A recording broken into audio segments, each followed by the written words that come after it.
Eu tava na barriga da minha mãe. Na verdade, antes disso, porque minha mãe, quando ela teve minhas duas irmãs, ela foi num pastor e pediu oração, um profeta de Deus. E o profeta falou assim que ela ia ter mais um filho. E minha mãe já estava separada do meu pai, eles não estavam juntos. E minha mãe falava assim, não, a gente não vai ter mais um filho. Aí falou, não, você vai ter mais um filho, é com esse cara, com o pai dessas duas meninas. E minha mãe falou, não tem como, eu sou separado dele e não vai dar certo. E então, minha mãe desacreditada disso, mas passou um tempo, minha mãe voltou com meu pai e engravidou. Só que não ia ser um filho normal, ia ser o filho da promessa. O pastor falou assim, você vai ter mais um filho e esse filho vai ser o filho da promessa. O filho da promessa é aquele cara que ele faz a diferença onde ele está. É onde ele leva a palavra de Deus, é onde ele é escolhido nas multidões. E então, minha mãe engravidou e aí ela foi fazer os exames para saber se era homem ou mulher. E todo mundo falando assim, não, vai ser mais uma mulher, porque você já tem duas filhas mulheres. E minha mãe, não, vai ser um homem, eu sei que vai ser um homem. E aí todo mundo, não vai ser uma mulher, tenho certeza. Ela falou, não, então, vamos ver então. Aí acabou que eu nasci. E eu sou homem, tá, gente? Não sei se vocês estão percebendo, eu sou homem. E minha vida parte 1 começa aí. Então aí eu começo a estudar, eu entro no Fundamental 2, 1, 2. E minha vida parte 2 começa lá. Por que começa lá a segunda parte? É porque lá que começa a minha vida fora dos caminhos do Senhor. É lá onde eu experimento o primeiro álcool e o primeiro cigarro. E a partir daquele momento que eu comecei a experimentar daquelas coisas, eu comecei a ter pensamentos perversos, ter pensamentos virtuados. E aquele filho da promessa não estava sendo filho da promessa. E aí eu comecei com álcool, com cigarro, com pensamentos impuros, pensamentos duvidando da existência de Deus.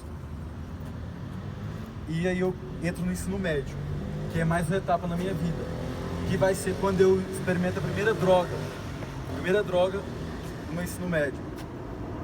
E ele, a partir de 6 meses, depois de 6 meses, aquele que era para ser o filho da promessa, estava viciado no álcool, estava viciado na droga, estava viciado no cigarro, na prostituição. E aquele filho da promessa não estava vendo aqueles caminhos que o Senhor tinha colocado para ele. Então, eu comecei a minha vida, às vezes muitas pessoas têm algum testemunho, muitas pessoas têm uma vida semelhante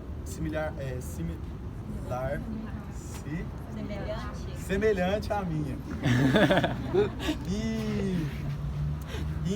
E vocês podem perceber que essa vida é uma vida que no momento ela é alegre, no momento ela é feliz, que você olha para os seus amigos, e todo mundo está feliz, todo mundo está embriagado, todo mundo está chapado naquele momento. E você se sente feliz, fala assim, nossa, eu quero isso pra minha vida. Foi o que eu pensava, eu queria isso pro resto da minha vida. E ali, Jesus sempre me falava assim, filho, não é aí que eu te coloquei no mundo. Não foi para viver isso, não foi para você fazer as coisas que você está fazendo.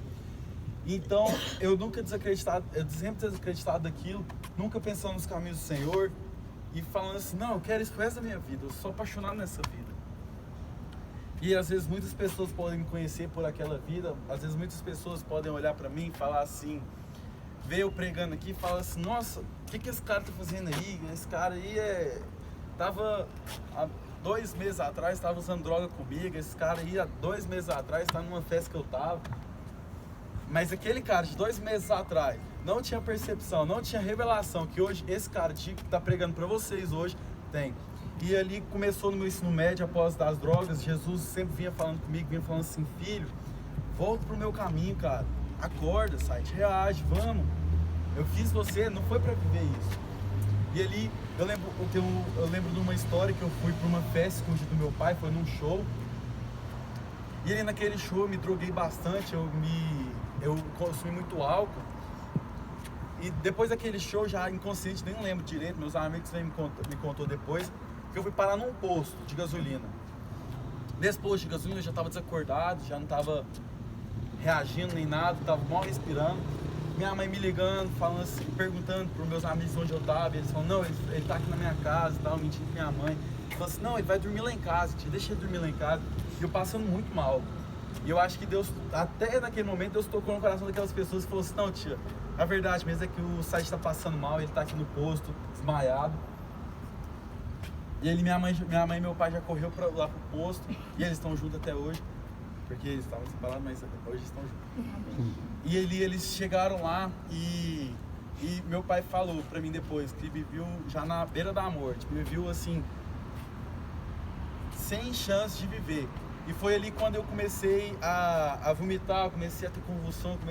Meu pai me levou pro médico, o médico tentou me colocar o soro, respiração, não sei como é que fala, porque eu tava em coma, eu entrei em coma alcoólico, né?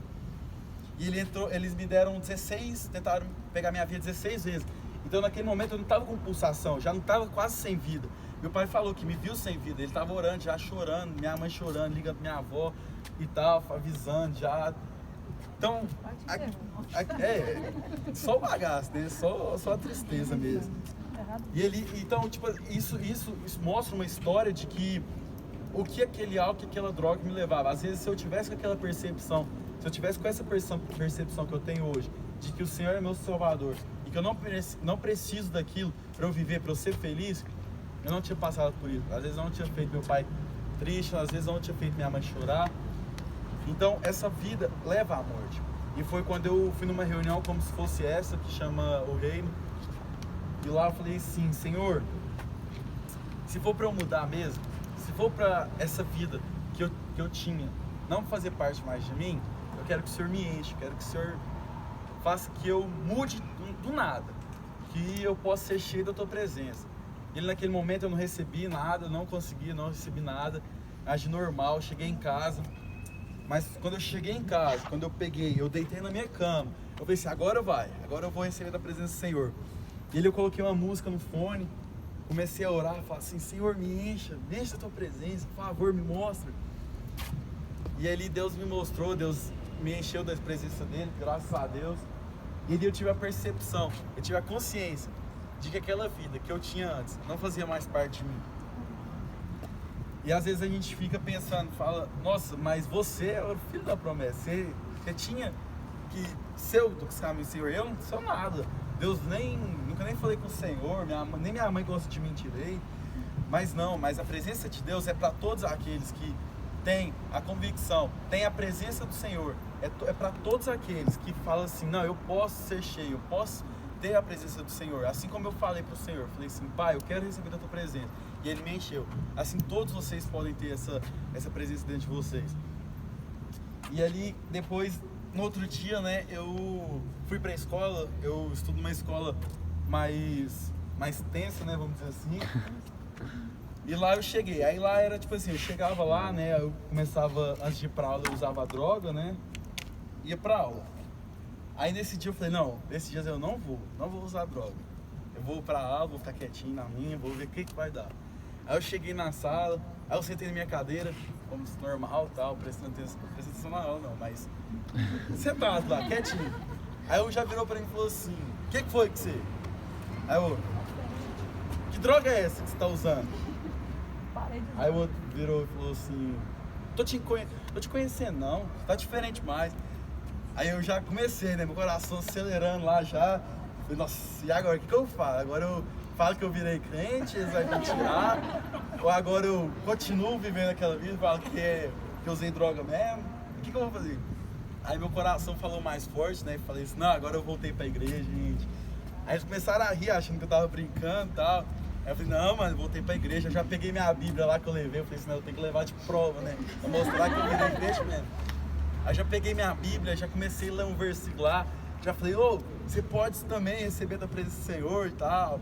É loucura, é muito mais doido que essa vida sua, é muito mais doido que essas drogas que você usa. Aí esse cara de cara, né, todo mundo ficou assim, cara é louco, maluco. Eu sou maluco mesmo, sou maluco pra Cristo, ele é loucura. Tem que viver e ser doido mesmo pra Cristo. E ali, aí eu comecei a falar e todo dia eu falava um versículo, falava um negócio. Aí foi aparecendo uns crentes lá, eu falei, não, vamos na igreja, eles, vamos pra igreja, vou com você. Uns continuaram me zoando, zoou até hoje, mas amém. E meu testemunho é isso, né? Meu testemunho